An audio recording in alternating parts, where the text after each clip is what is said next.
Today I'm going to talk to you about improper fractions and mixed numbers. Both of these relate to each other and relate to our fraction unit.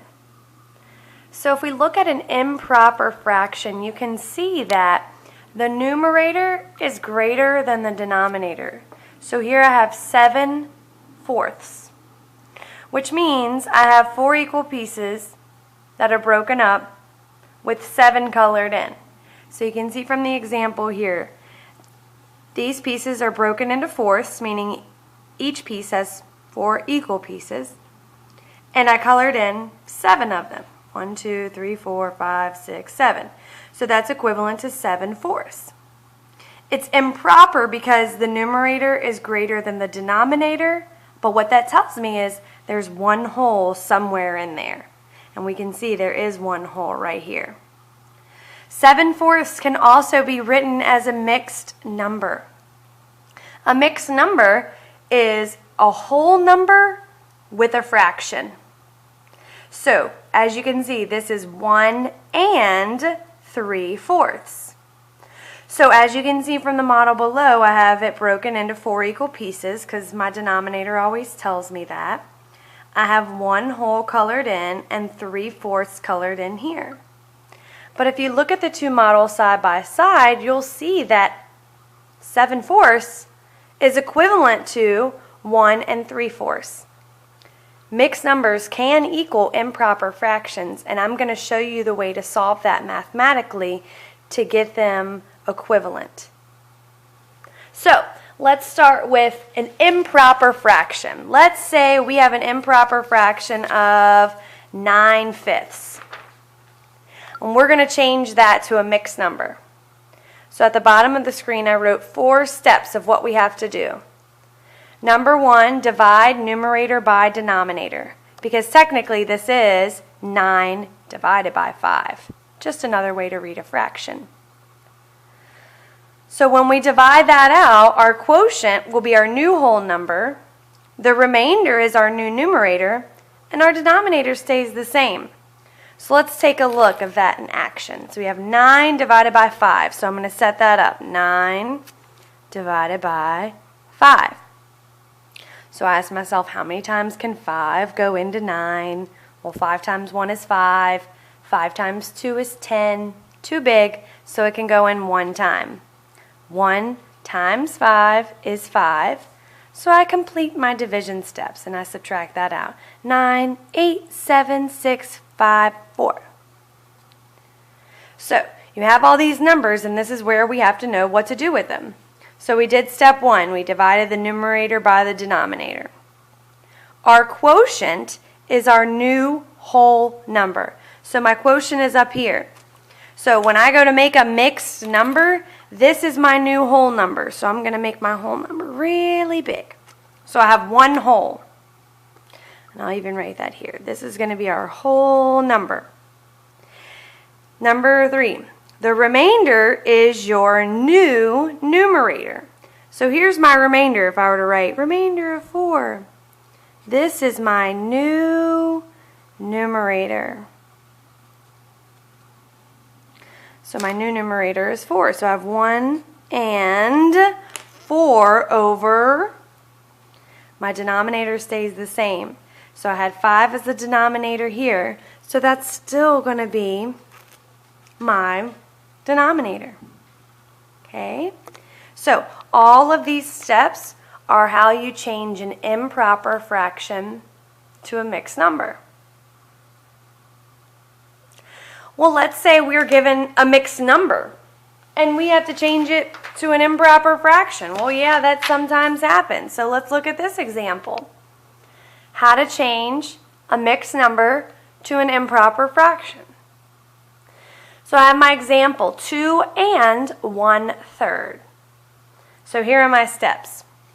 I multiply my denominator to my whole number. I add that product to my numerator. The sum of all of that becomes my new numerator, and my denominator stays the same. So if you notice in both of these steps, the denominator is going to stay the same because just like that visual we saw, the pieces are still going to be the equal amounts. So let's solve these steps. Multiply the denominator by the whole number. So I'm going to take 3 times 2, which is 6. And then I'm going to add that to my whole number. 3 times 2 is 6 plus 1 equals 7. So I multiplied, I added it to my numerator. That sum that I got is my new numerator. The denominator stays the same. So 2 1/3 is equivalent to 7/3. So now I'm going to show you some practice problems of how to solve these mathematically. And then I'm going to give you some to practice at home since you have a little bit of time on your hands. Alright, so when we're looking at this, I'm observing to see, okay, is this a mixed number or improper fraction? My numerator is greater than my denominator, so that tells me it's an improper fraction. It also tells me there's one whole somewhere in there. So if I'm thinking back to my steps to solve this, I must divide the numerator by the denominator, right? Thinking of those steps I just did from improper fraction to mixed number. So I'm going to take 16 divided by 7. So I'm asking myself, how many times can 7 go into 16? So I think about my multiplication facts. 7 times 1 is 7. 7 times 2 is 14. 7 times 3 is 21. Too much, so I can stop at 2. 7 times 2 is 14. Solve that out. Subtract. 6 minus 4. 5, 4, 3, 2. 1 minus 1, 0. So if you're here, we're thinking about what do all these numbers mean.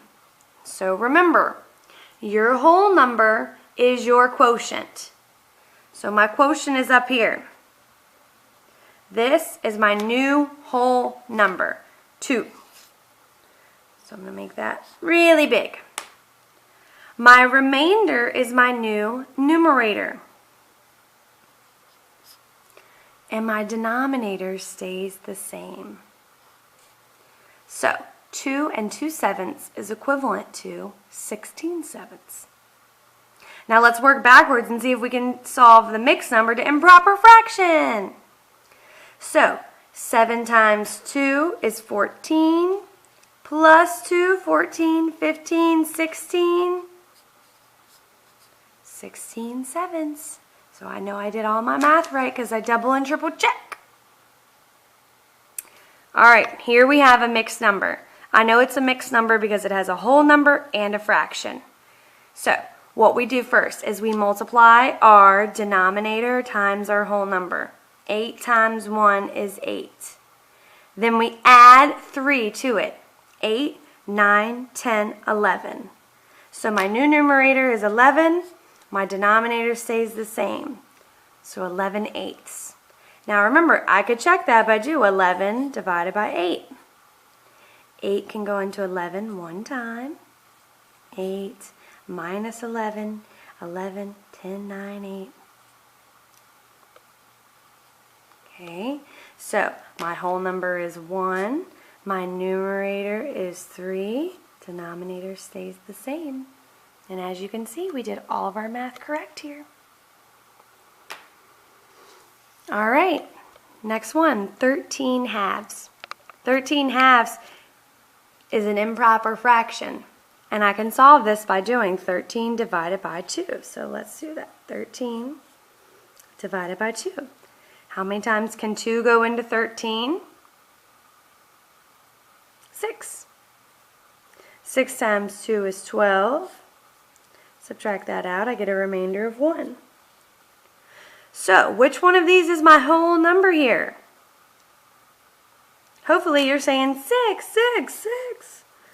Okay, 6 is my whole number. What's my numerator? That's right, it's my remainder, 1. My denominator, yeah, it stays the same.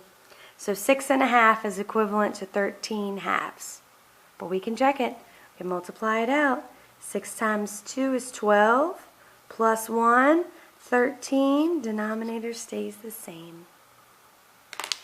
All right, So now that we've practiced a few together and you've seen some examples, I want you to see if you can practice these three at home.